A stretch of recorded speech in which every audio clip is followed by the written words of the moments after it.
You're on CYInterview. I'm Chris Shandek. Featured columnist Jay Bilstein is with me. Today on CYInterview, we welcome back dancer, show creator, and now singer Gina Katon of the rock and roll burlesque production Little Miss Nasty. The group released its first single, Hungry, last week. Gina, thanks so much for joining us on CYInterview again. How are you? Hey, I'm awesome. Thank you so much for that lovely intro and for having me today. How you guys doing? Well, we're doing great over here. Jay? Doing good. Glad to have you here, finally. Chris has told me amazing things about your show, and hopefully one day you'll be back in Las Vegas so I can see it. Yeah, I hope so. We always love having Chris. Chris, you know that. We love you. Oh, I love the show. You're just an original. You're your own person, as I always say, your own original entertainer. So just to begin, the last year has given all types of artists a chance to explore new horizons. So when did you decide that you wanted Little Miss Nasty to now also be a singing group besides a dancing group? Well, actually, it's been in our dreams forever. We always wanted to expand the brand in so many different ways, incorporating music eventually. And so actually the pandemic was just a blessing, basically a blessing for time to allow us to get in the music studio, write some songs, get them recorded, film the music video, and put it out there. Because once we're going, we're caught in that show cycle, touring nonstop, our Vegas residency. There's just limited time to get new stuff popping off. So it was a perfect time and we did it. So last week you released your first single, Hungry. Can you tell me a little bit about the music inspirations for the song? Okay, yeah. So as you guys know, all dancers are born and raised loving and dancing to so many music genres, And our show, we say it's rock and roll burlesque, but all of our dancers, we love hip-hop, we love EDM, we love metal, just music across the board we're fans of, and so we kind of wanted to incorporate that into our new sound. So from there, Mark laid down this super heavy, nasty guitar riff, because everyone loves a nasty guitar riff, and I was like, let's put this over a hip-hop beat, let's incorporate some EDM samples here and there, and we just sort of created a new sound for Little Miss Nasty, something I don't think people really expected from us. Yeah, you along with your fellow colleague Mark Jordan have done a great job with the group and continuing to expand a new entertaining horizon. So for the people of Las Vegas, as we know before the pandemic, you guys were performing weekly at the Rio All Suite Hotel and Casino. Do you think at some point you guys will be performing back in Las Vegas? Oh, 100%.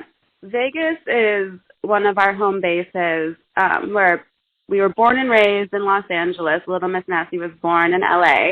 But for the past 4 years, we've had a strong Vegas presence, and half of our cast lives in Vegas. We have awesome talent, beautiful women, just awesome, awesome artists out there. So we will be back, no doubt about it. Don't worry, you guys will be front row, screaming your head off. We're revamping the show. We're coming out with a bang.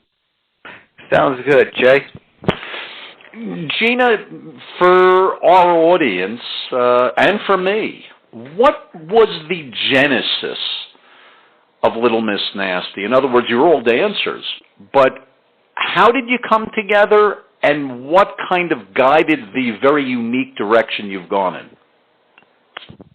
Okay. Well, there are so many shows that just recycle the same music, have the same concept, and it's in your face constantly. And I grew up performing in a lot of those shows, and I was kind of sick of dancing to the same songs and, doing acts that were similar to the other act. And so I saw the opportunity to do something new. Nobody was really doing burlesque to rock and roll and heavy metal at the time Little Miss Nasty started. And that was my favorite type of music at the time. I felt like it was sexy and danceable and could kind of bring that shock to the audience. and take, people on a little bit of a darker roller coaster through rock and roll instead of being so obvious with, 80s hair metal songs that everyone knows or the typical go-tos. So that's what I did. I decided to jump into the unknown, create something a little bit darker, a little bit nastier, a little heavier, and people resonated with it right off the bat and became a super popular thing. So, try something new. Talk about your background and your training a little bit, please. In other words, do you have a lot of classical dance behind you? Is this something that you kind of grew into and picked up on your own? Did you come from a ballet background? How did you get into dance to begin with?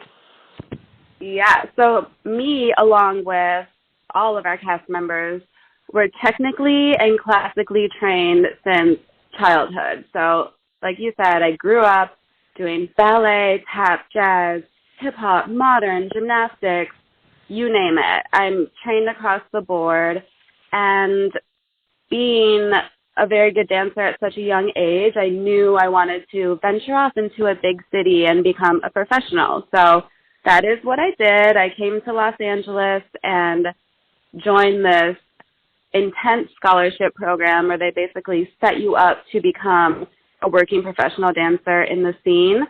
And I did that. I started working. I had my wonderful dance career and eventually decided to start my own company and produce my own show. So, yeah, we're all trained and trained to the maxes. Where are you originally from, Gina? This is kind of fun and funny, but I am from Hell, Michigan. Have you heard of it? Hell, you know what? I want to say yes, but, for some reason I think I have heard of it. I can't understand why I would have heard of it, but something tells me somewhere along the way I have. I'm not confusing it with Flint, Michigan, which some people, I think, when they had the water problem, thought it was hell. But talk about Hell, Michigan a little bit and your growing up. So, Hell is a tiny town. I mean, it's not even a town. It's not even a village. We don't have our own zip code, although it is an actual location and community. But it's just this windy dirt road surrounded by forest, and it goes around a lake. And I think the population is like 167 people. So it's in smack dab the middle of Michigan. Just a tiny little lake area called Hell, and it does freeze over, for those of you who are asking. So Hell freezes over? Hell definitely freezes over. Yes. So I suspect there's also ice skating in Hell and probably ice fishing in Hell, which is probably somewhat ironic. Yeah. About 1,000 years ago, which I'm suspecting was about, I don't know, probably 975 years before you were born. There used to be a commercial on television for Clorox, and they used to say, we took the Clorox away from fill-in-the-blank name of town, population 76. And then, a week later, they showed everybody with their white clothes looking all dingy. But when you said, the population of Hell, Michigan, actually, when you think of all the people you run into in the world, you'd think that Hell would be more populated. But I digress. So you grow up in Hell. You go to high school in Hell? Well, I had to travel 15 minutes to our local high school, which was a different town called Pinckney, just another super small Michigan. So you get a reprieve from Hell. Yeah. To go to high school. Yeah, I had to outsource, and then my dance studio was even further in the next city over. So, dancing every night after school to get all my training in, we had to travel 30 minutes away and back every single day just to access the dance studio. So, we made it work. And when did you say, I'm getting out of here?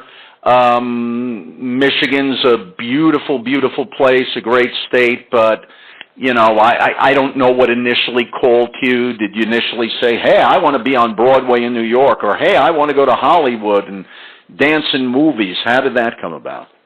Yeah, all of it. So, of course, growing up, I was obsessed with MTV and music videos and watching all of those professional dancers, rocking behind the artists and going on these massive tours and getting all sorts of recognition and doing what they love. And so that really drew me in. I used to obsess over music videos, study them, learn the choreography, just idolize the artists and the dancers, really. So LA was always on my checklist. I actually moved to New York first because I thought that was where I wanted to be, but quickly I learned that LA was much more commercial and sort of a little bit sexier, and I was always gravitating toward that. So I kind of knew from childhood that I was getting out of there as soon as possible. How long ago were you in New York City? Well, you mean like my last trip or when I lived there? No, when you lived there. That would have been 2004. No, a long time ago. I got you. So I grew up in New York. I was born in New York. And when I was in college, actually at the end of college, I started working as a personal trainer. And all the women I worked with who were trainers were all dancers, most of whom danced on Broadway, but, the uncertainty of being a dancer and not necessarily a lead, and so you end up in the chorus a lot on different Broadway shows, and so they all needed some kind of side gig, right, to make sure they could pay the rent and, buy their food, not that they ate too much. And it was very, very instructive because I came from what used to be referred to in Olympics as a heavy sport background, right? Things like weightlifting, and I ran track and other kind of sports. And I have to tell you, when I met these dancers, it was an eye-opener because I never saw such a group of disciplined athletes and people who were so well trained. And I learned so many things from them at the time. I remember learning something called Alexander technique and all kinds of different things which were, completely unknown to me. Would you say that for you, dancing is a unique combination of a kind of aesthetic, artistic pursuit combined with being an athlete? What's the dance experience like for you? Oh, 100%. Dance for me is a sport. If you look at dancers' bodies, what we can actually do with our bodies is totally incredible, sometimes unbelievable. I mean, if you look at professional ballerinas and think, how the hell do they do that? That is from years of discipline training. So it's a sport, you're athletic, you're stronger than ever, and muscle groups you never even knew existed, we work in dance. You have to have the passion, you have to have the love, there's performance behind it, so you have to be expressive, you have to be an actor at the same time to emotionally display the feeling of the piece. Not only are you training your muscles, you're training your emotions, you're training your mind.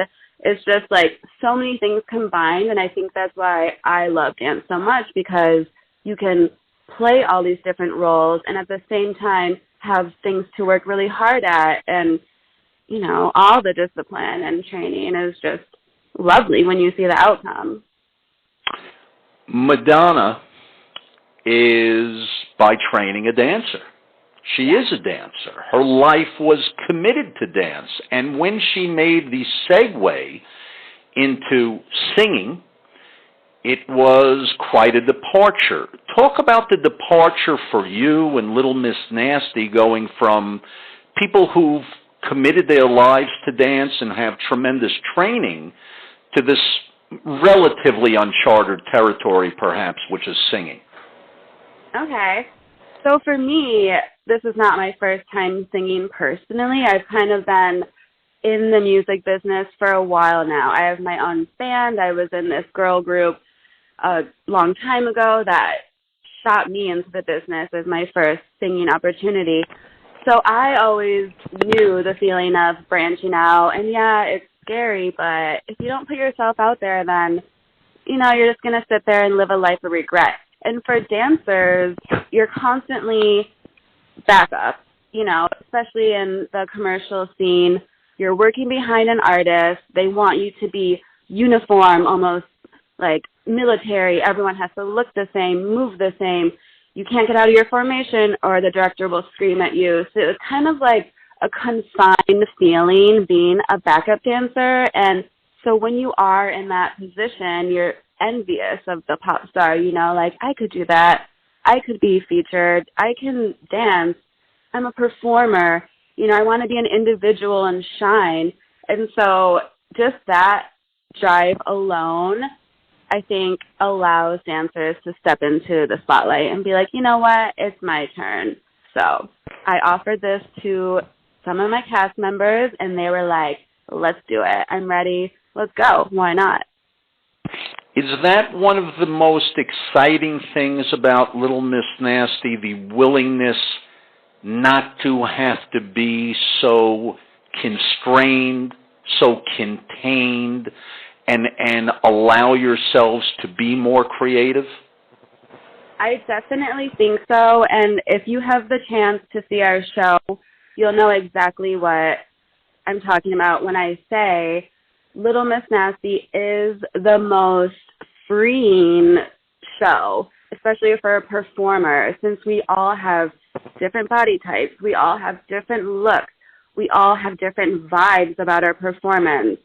And there is so much freedom within our show for every girl to shine in her own way. Sometimes there's solos where she can do whatever she wants the entire song.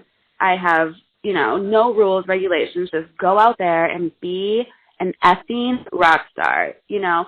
So that's what a lot of the cast members love about Little Miss Nasty, is that it's so liberating and free, and they are little rock stars on stage. You know, it's not just cookie cutter, everyone's the exact same rockette performance.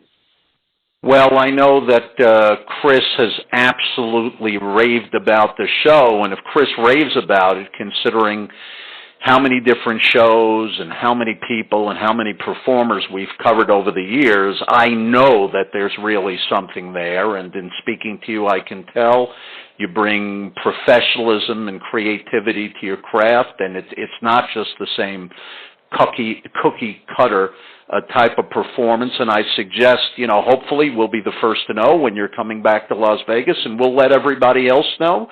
And I certainly wish you continued success, Gina. Thank you. And definitely, you know, we will reach out, keep you informed of everything and anything coming up. There is so much more coming, and we can't quite say yet, but you guys will be the first to know. Well, we appreciate that, Gina. In closing, is there going to be future music from Little Miss Nasty upcoming maybe during the rest of the year? Oh, yes. We already have another track recorded, ready to go. All we need is our music video. This should be coming late spring, and we're working on new songs for the future. So it's not just a one-hit, one-and-done. We're really investing, you know, quality time and energy into this new venture, and we can't wait to share. At the bottom of the CYInterview, you'll be able to see the new music video for Hungry. It's quite entertaining and quite different and original. So for show creator, dancer, singer Gina Katon, featured columnist Jay Bildstein, and CYInterview, I'm Christian.